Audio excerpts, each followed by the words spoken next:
Bueno, como con mi charla abrimos la mesa de endometriosis, tengo que hacer una pequeña introducción, una leve pincelada de la endometriosis. Sabemos que la prevalencia que se estima de la endometriosis es aproximadamente un 10% de las pacientes, de las mujeres en edad reproductiva. No obstante, esa prevalencia se estima que es desconocida porque es así, desconocemos todavía mucho de la endometriosis.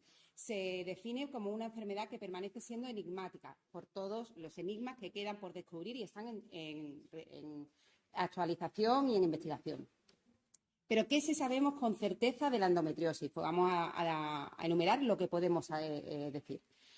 Que es una enfermedad inflamatoria crónica. Sabemos que ha habido un cambio de paradigma. De la endometriosis sabíamos que la situábamos como una enfermedad locorregional y ha pasado a considerarse una enfermedad sistémica. Una enfermedad sistémica que puede afectar a varios órganos, entre ellos el endocrino, el metabólico y el inmunológico. Este cambio de paradigma de lo locorregional a inflamatorio crónico ha hecho que se investiguen nuevas dianas tanto en el diagnóstico, con la aparición de nuevos biomarcadores para el diagnóstico precoz de la endometriosis, y dianas terapéuticas como pueden ser los microRNA, las células madre y ciertos inmunomoduladores.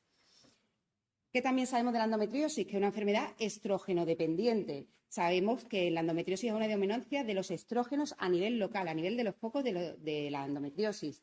Hay, por activación de vías enzimáticas, hay un aumento de la síntesis de estrógeno y también una sobreexpresión de receptores, lo que va a hacer que haya mayor concentración de estrógenos a nivel local. También sabemos que hay una variabilidad de síntomas, pero en la endometriosis, pero el predominante es el dolor pélvico, dismenorrea, dispareunia, y que no existe una correlación directa entre la extensión de la enfermedad y la gravedad de la sintomatología. Todos hemos visto mujeres que tienen aparentemente mucha enfermedad y luego no expresan tanta sintomatología como a priori pensábamos.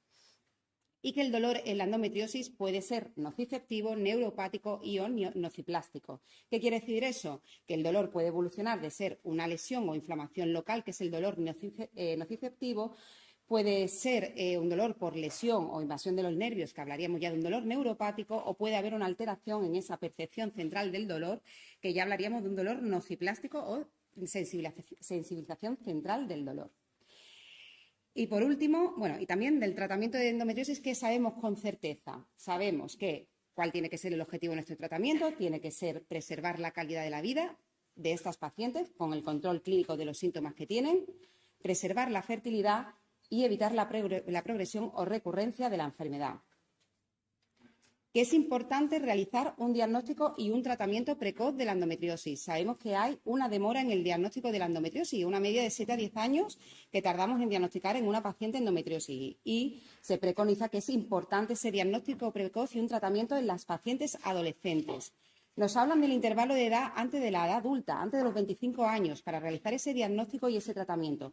¿En qué se basa eso? ¿En qué se basa en antes de los 25 años? En estudios que se han publicado con la distribución de los fenotipos de la endometriosis según los intervalos de edad. Sabemos que los distintos fenotipos de la endometriosis son la endometriosis superficial, la endometriosis ovárica y la endometriosis profunda, y se ha visto que a partir de la edad adulta se estabiliza esa progresión. Los fenotipos suelen ser fijos y antes de los 25 años es cuando puede haber esa progresión de inflamación a fibrosis. Por tanto, es crítico antes de los 25 o 30 años diagnosticar y tratar esa endometriosis para evitar la progresión y, para lo que hemos dicho, evitar esa sensibilización central y hacer una modulación descendente del dolor. Que hay que hacer un abordaje individualizado y multidisciplinar en el tratamiento del dolor. Sabemos que, bueno, que es diferente una paciente cuando tiene 30 años que una paciente cuando llega a los 50 años. Hay que enfocarse en sus deseos genésicos y los deseos de la paciente. Y que hay que priorizar el tratamiento médico frente al quirúrgico, ¿vale? Sabemos que anteriormente ha cambiado totalmente el abordaje terapéutico de la endometriosis. Antes veíamos un endometrioma, lo operábamos, se repetía el endometrioma, lo volvíamos a operar, y así tantas veces hasta que la mujer deseaba quedarse embarazada, si podía o no. Y a día de hoy, si tenemos una paciente con endometriosis, lo que se prioriza es el tratamiento médico para llevar a una técnica de reproducción asistida, a una cirugía o llevarla a la menopausia. Bueno, pasamos a hablar propiamente dicho, de los tratamientos que están descritos en la endometriosis. Vamos a hablar desde la experiencia y desde la evidencia científica, porque la evidencia que hay de todos los tratamientos, pues en algunos casos es limitada. que es el algoritmo de la R, el que nos habla de los AINES, del tratamiento hormonal, de la cirugía y tratamientos no más farmacológicos para el dolor, que creo que a posteriori será la charla a continuación de la doctora Lara. Y nos insiste la guía ESRE en que tenemos que tener en cuenta las preferencias individuales de la paciente, lo que hemos dicho. En primer lugar, en esto voy corriendo porque todos lo sabemos, los analgésicos. Los analgésicos, la evidencia de su uso es baja. ¿Por qué lo usamos? Pues que, bueno, porque son bien conocidos y hay una experiencia clínica acumulada en el tratamiento del dolor y de eso se extrapola para el tratamiento del dolor de la endometriosis. Se puede utilizar en monoterapia o en combinaciones con tratamiento hormonal. Hay que evitar la pauta a demanda, hay que intentar hacer una pauta multimodal usando varios analgésicos y no hay que olvidar que hay alergias e interacciones de estos medicamentos. Hay que hacer uso de la escala analgésica de la OMS, ¿vale? Primer escalón, lo sabemos, AINES, paracetamol, opioides débiles en el segundo escalón y tercer escalón, opioides potentes, que a veces en crisis de dolor puede ser necesario. También, pues en el tratamiento de la endometriosis podemos hacer uso coadyuvante de los fármacos neuromoduladores. ¿Qué son los fármacos neuromoduladores? Pues son medicamentos que van a aumentar, disminuir la actividad de determinados neurotransmisores para conseguir un efecto terapéutico. Efectos que a priori se han definido para el tratamiento de la epilepsia o de la depresión, pero se ha visto que puede mejorar el tratamiento del dolor crónico. El dolor crónico que la mayoría de las veces es neuropático o con sensibilización central. Cuando reconocemos una paciente que tiene un dolor neuropático o una sensibilización central, pues que nos describe que tiene un dolor quemante, eléctrico, punzante, nos habla de una hiperalgesia, una sensibilidad exagerada, ¿vale? En esos casos, estos fármacos neuromoduladores podrían estar indicados, se podrían añadir a la analgesia, pero tenemos que saber que no hay evidencia específica en el uso de la endometriosis, lo extrapolamos de los estudios que existen de dolor pélvico, pero no existe evidencia en la endometriosis. Como todos sabemos, bueno, pues son tratamientos antidepresivos y tratamientos anticonvulsivantes como la gabapentina y pregabalina. Pasamos al tratamiento hormonal. Tratamiento hormonal, ya la guía R nos habla de escalones, de una primera línea, la primera línea con progestágenos y anticonceptivos combinados, una segunda línea con análogos de la GnRH y todo eso para llegar a un tratamiento óptimo a largo plazo. El mecanismo del tratamiento hormonal, ¿en qué se basa el tratamiento hormonal? Pues bueno, hemos dicho que la endometriosis es una enfermedad hormonodependiente en la que hay una actividad de receptores aumentada, un aumento de secreción de estrógeno y una resistencia de la progesterona. Pues vamos a actuar tanto bloqueando la secreción de estrógenos o restaurando la actividad de los receptores de progesterona. En esto se va a basar el tratamiento hormonal de la endometriosis. En primer lugar, tenemos los estroprogestágenos, generalmente en forma de anticonceptivos, que su uso es fuera de ficha técnica, no están descritos para el uso en ficha técnica en uso off-label. Lo que pasa es que, como son bien tolerados, son fáciles de usar, pues están muy extendidos en el uso de la endometriosis y además pues tienen los beneficios en pacientes jóvenes de la anticoncepción. ¿Cuál es la evidencia que tenemos cuál es la eficacia real de los anticonceptivos en el control del dolor de la endometriosis? Pues existen 3 revisiones sistemáticas que nos hablan de esa eficacia y se ha demostrado, es una evidencia de baja calidad, pero se ha demostrado que hay mejoría del dolor y calidad de vida cuando se compara con placebo. Sabemos que hay beneficios de la pauta continua versus la cíclica en el uso de anticonceptivos y que se ha demostrado que las vías de administraciones son similares en eficacia, tanto la vía oral, la vaginal y la transdérmica en el alivio del dolor de la endometriosis. Ese es el mecanismo de acción de los anticonceptivos en la endometriosis, pues van a inhibir la ovulación, van a disminuir la secreción de estrógenos, también a disminuir la secreción de estrógenos a nivel local y todo eso va a desencadenar una acción antiinflamatoria y, en definitiva, pues va a mejorar el dolor de la endometriosis. ¿Qué tipo y dosis de estrógenos es recomendable? Bueno, pues la que se describe en guías clínicas es el etinil estradiol a dosis bajas, 20 y 30 microgramos. Este es el que se recomienda en guías clínicas. La dosis baja de estrógenos, de estradiol, todos sabemos, la de 20 microgramos, pues que en los adolescentes se ha descrito con una pequeña menor ganancia de masa ósea. Por tanto, en edad adolescente, pues tenemos que ser un poquito más cautos con la dosis de 20 microgramos. También se ha preconizado el uso del estrógeno natural, del estradiol o del 17-beta-estradiol. Pues como tiene menor potencia estrogénica a nivel de tejidos, pues parece que puede ser útil en el tratamiento de la endometriosis, pero su evidencia es muy limitada. No hay casi estudios descritos, un ensayo clínico, encontrar un ensayo clínico prospectivo de una muestra muy baja que ve la eficacia del valerato de estradiol DNOYES en el tratamiento y nos habla de que es eficaz, pero no es recomendado a día de hoy todavía por guías clínicas. ¿Qué tipo de progesterona vamos a asociar en los anticonceptivos? Bueno, pues el Dienoyes. Ya lo han demostrado, el Dienoyes como molécula única es el tratamiento con mayor evidencia, con mayores estudios publicados específicos en la endometriosis. Pues vamos a unirla junto al etinilestradiol. Hay otros progestágenos que se han descrito, norepinefrina, levonorgestrel, todos son útiles en el tratamiento de la endometriosis, pero sería bueno que nos beneficiáramos de los efectos biológicos de los progestágenos. El Dienoges, aparte de ser el que está en primera línea de endometriosis, tiene el beneficio de ser antiandrogénico. Segundo pilar de tratamiento hormonal, los progestágenos. Los progestágenos también, la evidencia es de baja calidad, pero se han demostrado eficaces. Todos los que se han estudiado se han demostrado eficaces. La acetoaceto de medroxiprogesterona, la ciproterona, la aronitesterona, desogestel y el Dienoyes. Y no hay diferencia en la vía de administración, oral, intrauterina o subcutánea. Tanto el diulevonorgestrel como el implante de tonergestrel son eficaces en el control del dolor de la endometriosis. ¿Cuál es el mecanismo de acción de estos progestágenos para mejorar el dolor? Pues van a actuar, por una parte, inhibiendo la ovulación, ¿vale? Disminuyendo la síntesis de estrógeno y, por otro lado, a nivel local. Produciendo una desidualización y una atrofia, inhibiendo la proliferación celular, apoptosis y, en definitiva, la disminución del dolor de la endometriosis. El Dienoyes es nuestra molécula más importante de los progestágenos. ¿Por qué? Porque es la que ha sido más estudiada, tiene estudios específicos en endometriosis en los últimos años y es la única que aparece, también aparece la medroxiprogesterona, pero la que tiene indicación específica en ficha técnica. Se ha demostrado eficaz en el control sintomático del dolor, en la reducción del tamaño de las lesiones de los endometriomas y disminuye en la disminución del número de recidivas. Y no se han visto que haya diferencias cuando se ha comparado con otros tratamientos, con análogos, con estroprogestágenos o con otros progestágenos. El diulevonorgestrel, pues igual, se ha demostrado eficaz en el control del dolor y en la prevención de recidivas. Y además, la principal ventaja que presenta es su perfil a la hora de mejorar el sangrado uterino, que la endometriosis pues se quejan, suelen tener sangrado uterino anómalo y abundante. Y además, él tiene un buen perfil de seguridad y tolerancia. No ha habido diferencias cuando se ha comparado el diulevonorgestrel con otros tratamientos como pueden ser los análogos. Efectos secundarios de los progestágenos, todos los conocemos: cefalea, sensibilidad mamaria, disminución de la libido, etcétera. El más importante y por el cual las pacientes suelen dejar el tratamiento es por los sangrados erráticos. En un gran porcentaje de los casos hay mal control del ciclo. ¿Qué propuestas hacen algunos autores para corregir esos sangrados erráticos? Son propuestas, opiniones de expertos, pero no están basadas en la evidencia, ¿vale? Pues considerar doblar la dosis. En el caso de los progestágenos, durante que una mujer presenta ese sangrado irregular, podemos subir, por ejemplo, el Dienoyes a 1 cada 12 hasta que consigamos controlar el sangrado y luego volver a 1 cada 24.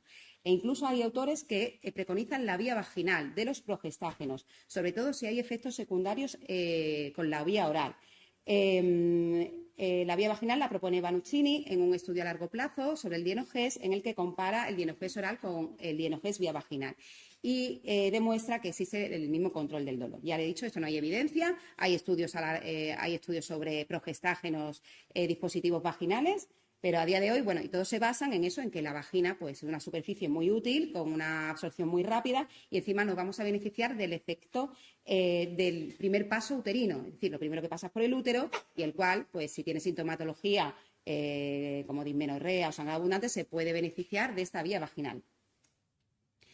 ¿Y qué es lo importante de los progestágenos? La falta de respuesta que aparece en 1/3 de las pacientes que lo reciben. Es lo que hemos llamado la resistencia a la progesterona. ¿En qué consiste la resistencia a la progesterona? Pues una insensibilidad que presentan las pacientes y no responden a los progesterones. Y esto se debe a que hay una reducción en la expresión de los receptores de los progestágenos en las células. Generalmente está ligado a cambios epigenéticos y a cambios inflamatorios que existen en la endometriosis que llevan a esta reducción de expresión de receptores. ¿Cuándo hemos visto que aparece con más frecuencia esta resistencia a la progesterona? En fenotipos más severos, en la endometriosis profunda y en endometriosis que tienen comorbilidades asociadas, como puede ser la adenomiosis. Es más frecuente que aparezca la resistencia a la progesterona. Y la resistencia a la progesterona, lo normal es que aparezca al principio, cuando empezamos a tratar y vemos que a corto plazo la paciente no responde, pero también se ha descrito que puede existir a largo plazo. Es decir, en pacientes que llevan años con tratamiento a la progesterona se puede desarrollar una resistencia. Por tanto, es importante la monitorización a largo plazo de las pacientes para ver si sigue habiendo respuesta o no. Pasamos al el tercer pilar del tratamiento hormonal, los análogos de la GnRH. Sabemos que están los agonistas y antagonistas. No voy a entrar en el mecanismo de acción porque supongo que todos no lo conocemos y sabiendo el mecanismo de acción se deducen las ventajas de los antagonistas frente a los agonistas. Pues los antagonistas no van a presentar ni efecto flare-up y gracias a no presentar el efecto flare-up van a tener una acción rápida y tienen el beneficio de que se pueden administrar vía oral, consiguiendo, si lo suspendemos, una reversibilidad rápida del efecto. Por tanto, los antagonistas han desplazado en la práctica clínica a día de hoy a los agonistas por todas estas ventajas. Pero bueno, voy a dar una pequeña pincelada de los agonistas, que todos no lo sabemos, pero nos puede ayudar en concepto a posteriori.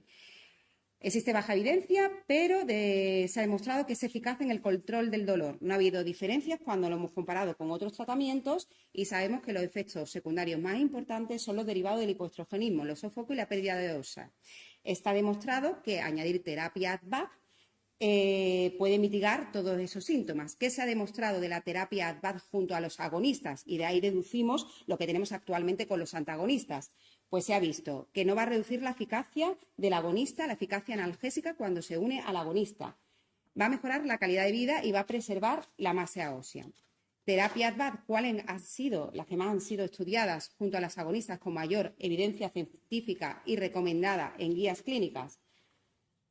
Noretisterona, estroprogestágenos, estradiol más noretisterona y tibolona. Pasamos a los antagonistas de la GnRH, que es nuestro fármaco de batalla en los últimos años. Vamos a intentar responder las siguientes preguntas.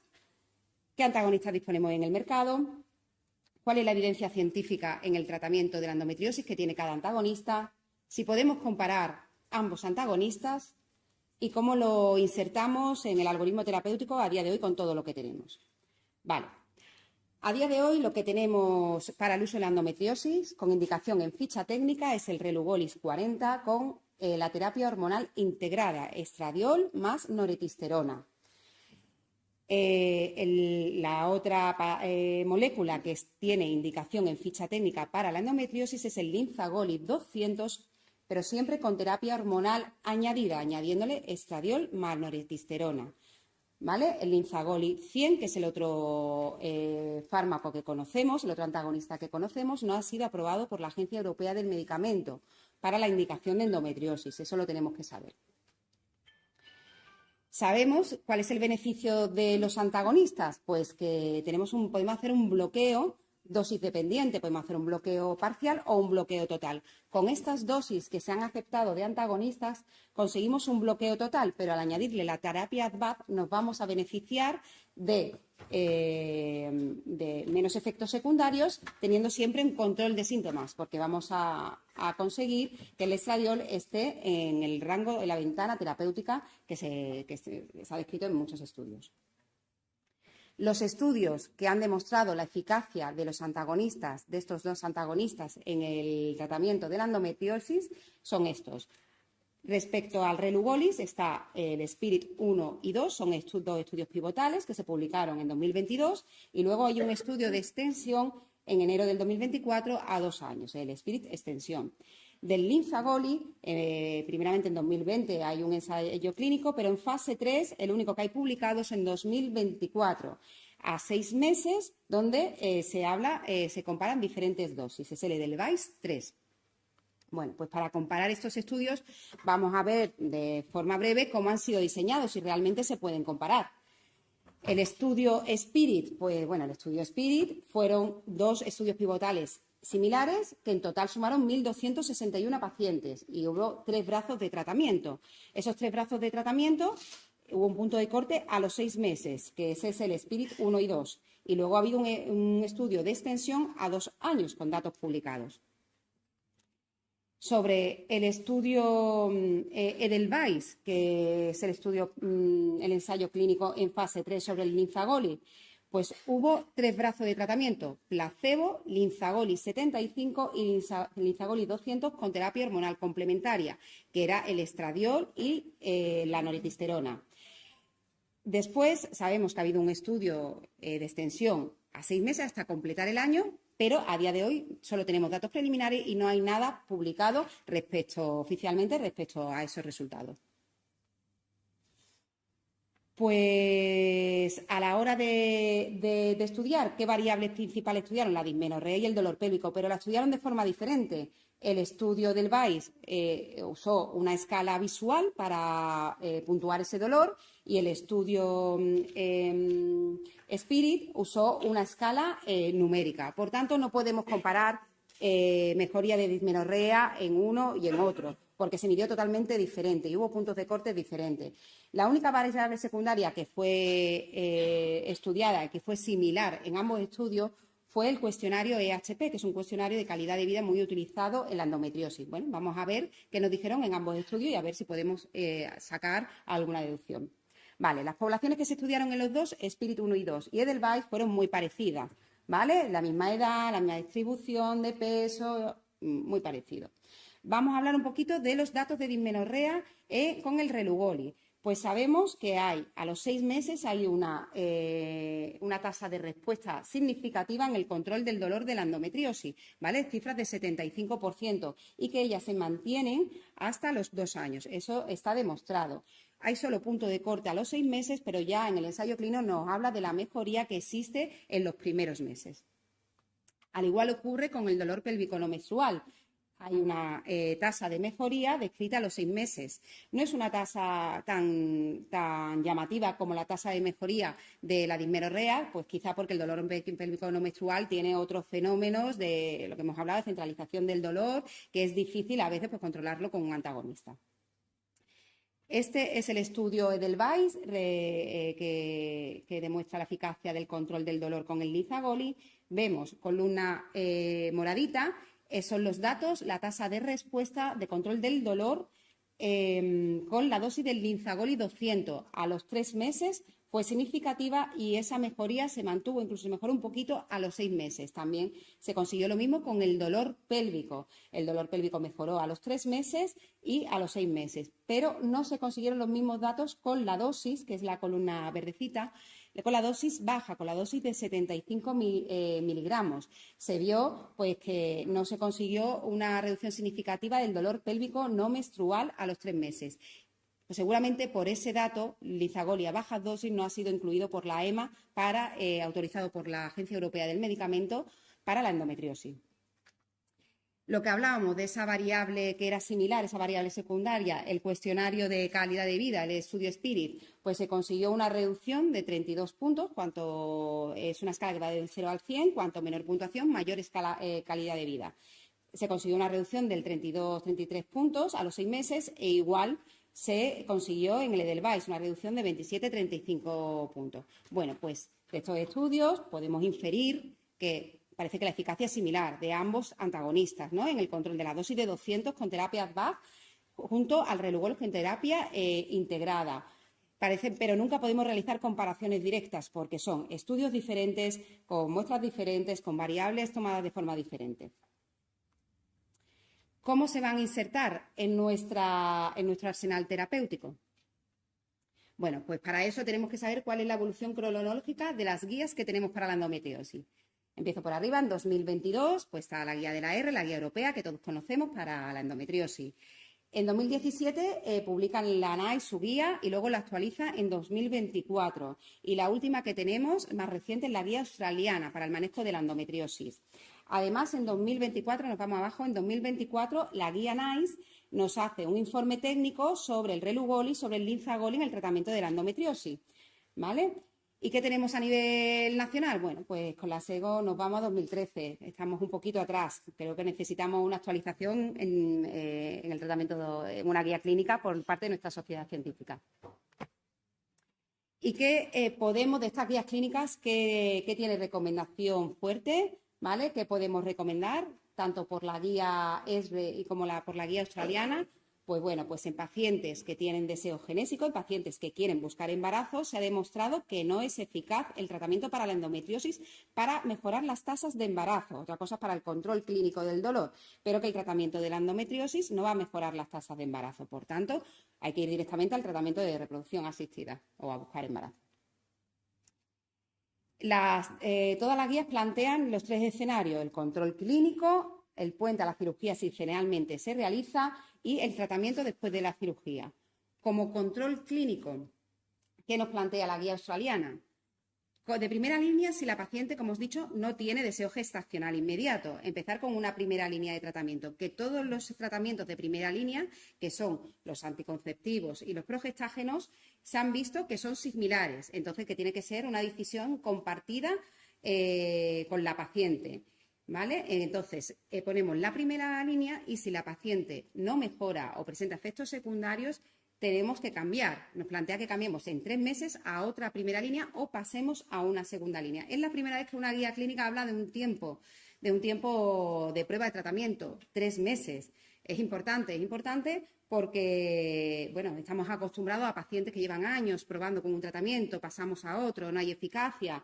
Pues es importante que si esa primera línea en ese tiempo, en 3 meses, no ha respondido, bueno, vamos a considerar si tenemos anticonceptivos combinados a pasarle un progestágeno, pero si en 3 meses no ha mejorado, tenemos que cambiar el abordaje terapéutico a una segunda línea con otra diana de acción para ver si conseguimos mejoría. Estos 3 meses, este tiempo, va en consonancia con lo que se ha estudiado sobre la resistencia a los progestágenos, ¿vale? Es una resistencia de clase que aparece en 1/3 de los pacientes. Si una paciente no responde a un progestágeno, pues seguramente no va a responder a otro. Entonces, no tiene sentido que vayamos prolongando durante el tiempo, cambiando de un progestágeno a otro. ¿Qué nos dice la guía NICE sobre ese informe técnico sobre el Relugoli y el Rinzagoli? Bueno, pues lo que ya sabemos, igual que no se pueden comparar de forma directa, que tienen eficacias similares, pero no se puede hacer una comparación directa entre los 2 tratamientos. Y después de la cirugía, ¿qué nos dice la guía australiana? Lo que ya sabemos, pues que si la paciente después de una cirugía no tiene deseo genésico inmediato, debe empezar un tratamiento hormonal, un mínimo de 6 a 12 meses, que es lo que se ha visto que va a disminuir la recurrencia de la enfermedad. Para llevarnos a casa. En conclusión, que el tratamiento médico es la base, el pilar del manejo de la endometriosis, que la supresión hormonal sigue siendo la estrategia clave, la primera línea, anticonceptivo y progestágeno. Los antagonistas orales han supuesto un cambio terapéutico en las pacientes con endometriosis y se consideran segunda línea tras fracaso de tratamientos hormonales previos o tras cirugía. Pues con esto ya terminamos. Muchas gracias a todos.